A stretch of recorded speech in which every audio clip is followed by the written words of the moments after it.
Hey guys, Dirt here. You're probably wondering what's going on. Things look a little different. I thought this was the Video Game Losers show. Well, it is, kinda. See, my co-host Killen decided he was going to move this weekend. Yeah, I don't know why. Some about wanting to go from his crappy little rundown house into some kind of nice swanky apartment. It's a better school district, good for his daughter, blah blah blah blah blah, on and on and on. Who cares? Point is, couldn't film the show. So instead of just taking the week off and saying sorry and putting up a picture of maybe a cat playing a video game or something funny like that, I decided I'd use this opportunity to talk about a show that I used to do. Well, I did once in the past, and people seem to like it, and they always ask, when am I going to do another? Well, today's your lucky day. Several years ago, I tried doing a show called From Pixels to Paper, talking about comic books based off of video games. So I've kind of thought about restarting it again, and I decided what better time than now, and what better platform than the Video Game Losers show. So folks, today you're going to get a special look at From Pixels to Paper. Oh, and by the way, the intro on the show is the same old one that I used back then, so it's me in the wrestling mask. And so if you've only been watching this show for a little bit, and you don't understand why I'm wearing wrestling masks, lucha masks, and you just got to know, like, what's the story behind that? It's a long story, don't ask. Dark Horse Comics has become one of the premier comic book publishing companies in the United States. Besides Marvel and DC, it seems like a lot of other publishers are fighting for comic book marketplace. But Dark Horse has been one of those consistently winning companies for a long time.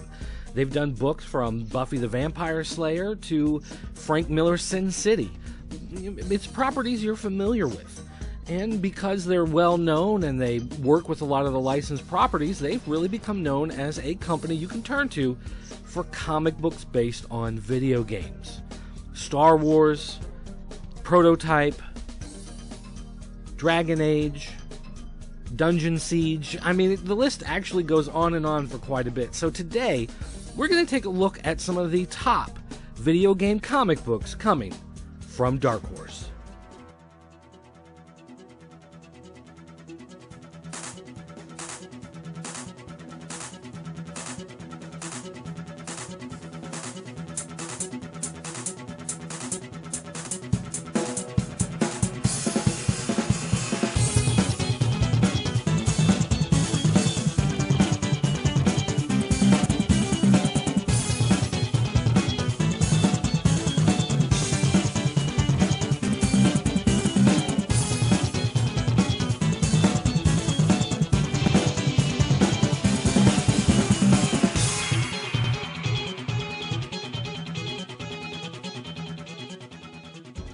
Let's start at the top of the list with Darksiders 2. Darksiders 2 is a brand new video game from THQ, a hack and slash adventure, coming to the Xbox 360, PlayStation 3, Windows, and even the Wii U later this year. Now, your main console versions are actually coming out, well, tomorrow, and it's a big budget action title from THQ. Now, the game is, this time around, set using the Horsemen of the Apocalypse Death, whereas in the first game you were using War. Dark Horse decided to make a digital comic available on this. This one, you have to go to digital.darkhorse.com, but hey, each issue only costs you 99 cents, and there was a limited edition Zero issue available at Best Buy, so if you're lucky, you can still track one of those down. The Dragon Age franchise has been a huge hit for EA and BioWare, and they worked with Dark Horse Comics to put together Dragon Age: The Silent Grove, another digital exclusive at digital.darkhorse.com, and again, only 99 cents an issue. This is a 6-part story, and there's only a couple chapters out so far, so you're still getting in on the ground floor if you pick this up. And one thing that makes this series so cool is the lead writer of Dragon Age and Dragon Age 2 sat down with Dark Horse to work out this story. So this story is 100% canon in the video game universe. So again, if you're a fan of the games, it's a no-brainer to pick this up. Now, if you bought the collector's edition of Fallout New Vegas, you're already familiar with this next book. It was included as a hardcover inside that collector's box, but Dark Horse has again made this available digitally at digital.darkhorse.com.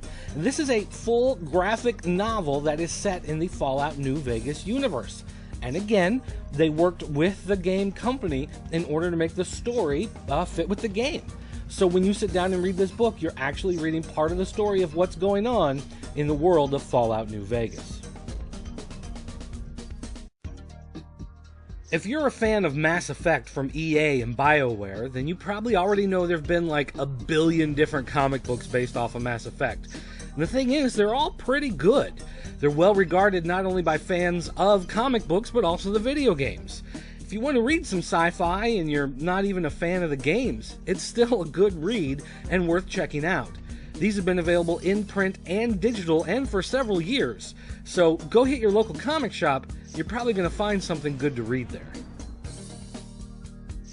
Now, EA and BioWare may do a lot of work with Dark Horse, but Activision and Radical also teamed up with Dark Horse to do a bunch of digital comics based off Prototype 2. Again, working with the writers of the actual video game, Dark Horse set out to present these digital comics of original stories set in the Prototype universe. 99 cents a pop, available at digital.darkhorse.com. If you're a fan of the game, you're going to love these stories. Rage was the next hit game from id Software, the makers of Doom and Quake, and they teamed up with Dark Horse to create this 3-issue series based off the Rage video game, which gave background into the game world. Now, these weren't adaptations of the game or anything like that, but they did give you the fundamentals needed to get into the world before the game actually came out. But now that the game is out and you're already familiar with the world, it's still fun to read these stories as they give you a great look at a post-apocalyptic future. And even after talking about all of these books, it still feels like we're only scratching the surface. There have been comics based off of Dungeon Siege. There have been Star Wars books out the wazoo. Of course, they do all the Star Wars books, but also on Force Unleashed, also on Knights of the Old Republic. There's also been comic books based off of The Guild, which in and of itself is not a video game, but a show about a video game, so they made a comic about the video game that's in the show. And I guess it counts as covering the show too, but let's just get back to the point here. Dark Horse Comics does a lot of video game comics. So if you're looking for just something video game related in the comic book space, take a look at Dark Horse. They probably have you covered.